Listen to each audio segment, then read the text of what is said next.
Hey everyone, ready to dive into something really cool. We're talking liquid neural networks. It's like AI took a page from, well, the human brain. And it came back even more impressive. We're not talking about just slightly faster AI here. It's about changing how they learn at a basic level. Think like AI that can be as flexible as we are when we think. Okay, hold on. Liquid.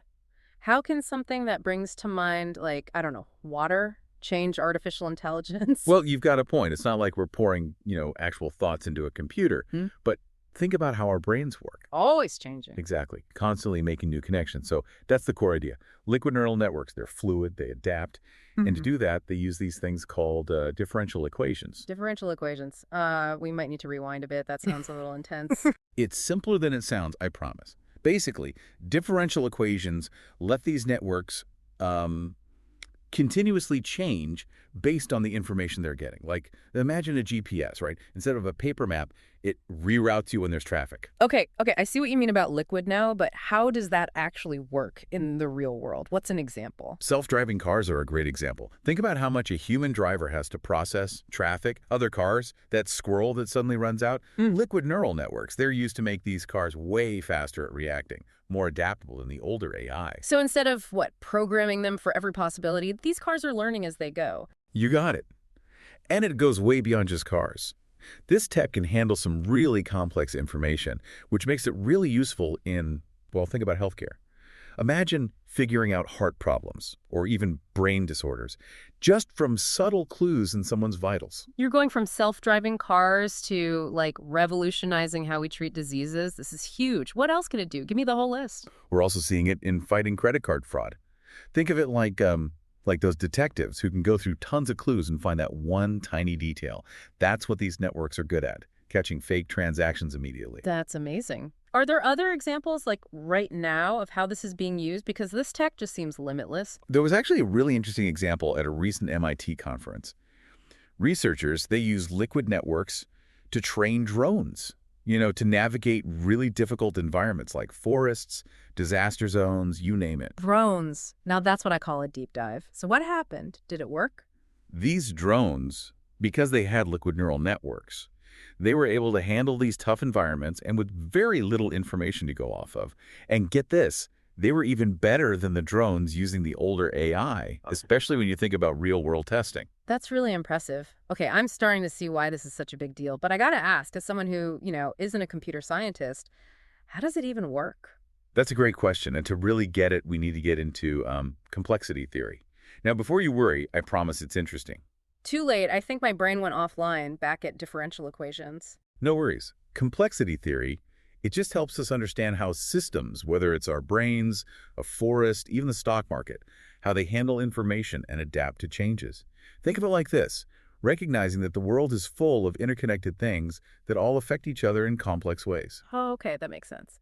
So how do liquid neural networks use this complexity theory then? Well, you have some AI models that kind of get stuck with really complex patterns, long sequences of data. Liquid networks, they don't have that problem. Because of how they use the ideas from complexity theory, they can actually handle it. So they're kind of like better at understanding how the real world works, all the messy, unpredictable stuff. That's the idea. Yeah. That's what lets them be so good in real-world situations, whether it's navigating a crowded street or understanding financial data. This is fascinating, but I'll be honest, it also sounds incredibly complex. It is, but that's also what makes it so groundbreaking. So we've got the basics of liquid networks down, even dipped our toes into this complexity theory. But there's one thing I keep hearing about AI, this black box problem. Is that something to be worried about with these networks too? You're right on the money with that question. It takes us to liquid foundation models, LFMs for short. Think of them as the smarter cousins of these networks, built with transparency in mind. Okay, you've definitely got my attention. LFMs, what makes them different? Well, a lot of AI, it's like a magic trick. Data goes in, decisions come out, but we don't always know how. Like a magician never revealing their secrets. So are LFMs like the magicians who explain the trick afterwards? Exactly. We can actually see how they think, how they got to a conclusion. And that's really important if we're going to trust AI, especially as it becomes more a part of our lives. Makes sense. It's like instead of a mysterious AI telling us what to do, we have an AI partner that can explain things. That's a great way to put it. And this whole idea of transparency, being able to understand the AI, it's crucial. As AI gets more complex, we've got to know how it makes choices, especially in things like healthcare or finance, where the stakes are high. Absolutely. So LFMs sound like a big step in the right direction, but this is all very well advanced. What are the challenges in actually making this technology work? One of the biggest ones, honestly, is just how complex it is. Building these liquid networks, and LFMs too, it takes a ton of computing power, not to mention the expertise. Imagine trying to build like a supercomputer in your garage. So no one's building liquid networks at home just yet. Not quite, but things are changing fast. And that's another challenge. AI research, it's moving so quickly. There are always new discoveries, which is exciting, but it also means researchers have to be constantly learning to keep up. It's like trying to hit a moving target. Perfect analogy. It's fast-paced, Yeah. but the progress with liquid networks, it's really impressive. We're always finding new ways to improve these systems. So early stages, but huge potential. Feels like we're on the edge of something big here. Couldn't agree more. We're already seeing how much promise they have. As the technology gets even better, we can expect some really amazing things. Okay, so we've covered a lot. From how the brain inspired this to self-driving cars, we even touched on complexity theory. But let's bring it back to the main point. Why should people be excited about this? What's the big takeaway? The million-dollar question, right? I think the most important thing to remember is that this is a whole new way of thinking about AI. We're moving past these rigid systems, the black boxes, and into AI that's adaptable, understandable, more aligned with how we think. It's like we're moving past brute force AI to AI that's more elegant, more human-centered. Exactly. And that's exciting because as AI becomes a bigger part of our world, we need it to not just be smart, but also trustworthy, transparent, and aligned with our values. On liquid neural networks with how they adapt, handle complexity, and this potential for explainable LFMs, that's a huge leap forward. Absolutely. And you know what I find fascinating?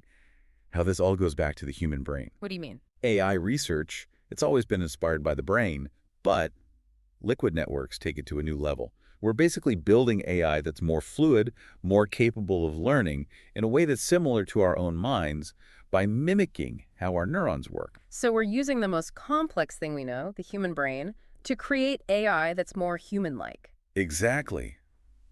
That's a pretty amazing thought, don't you think? It really is. Makes you wonder how far we can go if we keep looking to nature for inspiration. It's an incredible time to be working in AI, and liquid neural networks, they're leading the charge. I can definitely see why. With all this talk about the future, I'm curious, where do you see this going in the next 5–10 years? What kind of future are we moving towards? AI that's modeled after us? Wow, that's a lot to think about. What does a future with this tech even look like, say, 5–10 years from now? It's tough to say for sure. It's almost like predicting the weather that far out. But if I had to guess, based on what we're seeing, I think personalized medicine is going to be huge. Imagine AI that knows your medical history, your genes, even how you live, and uses that to create treatments just for you.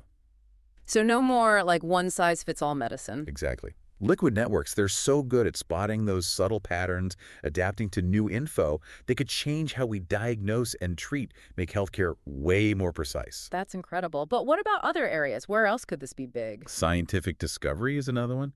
Imagine AI working with scientists, sifting through huge amounts of data, spotting the things we might miss. It could lead to breakthroughs in things like climate science, even space exploration. Who knows? So AI goes from being a tool to, like, a partner in research. Right. And with how these networks learn and adapt, they could really help us tackle some big challenges we're facing. Okay, this is all really exciting, but I gotta ask, I've seen the movies, What about the downsides? AI going rogue, is that something we should be worried about? I get it. With any new tech, especially something this powerful, people are going to be concerned. Right. But remember, it's not like AI has its own goals, its own ambitions. It's a tool. How it gets used depends on us, the developers, everyone, really. We have to make sure it's used ethically. So it's not about being afraid of the tech itself, but using it responsibly. Exactly. It's about having these conversations, addressing concerns, making sure AI benefits everybody. That's a great point to end on, I think. A message of responsibility as we move into this new world of AI. I agree. It's a journey with incredible potential. If we work together, who knows what we can achieve? I love that. Well, that's all the time we have for today's deep dive into liquid neural networks. A huge thank you to our expert for, well, for everything. Happy to be here. And to everyone listening, thanks for joining us on this journey. Until next time, keep those minds curious.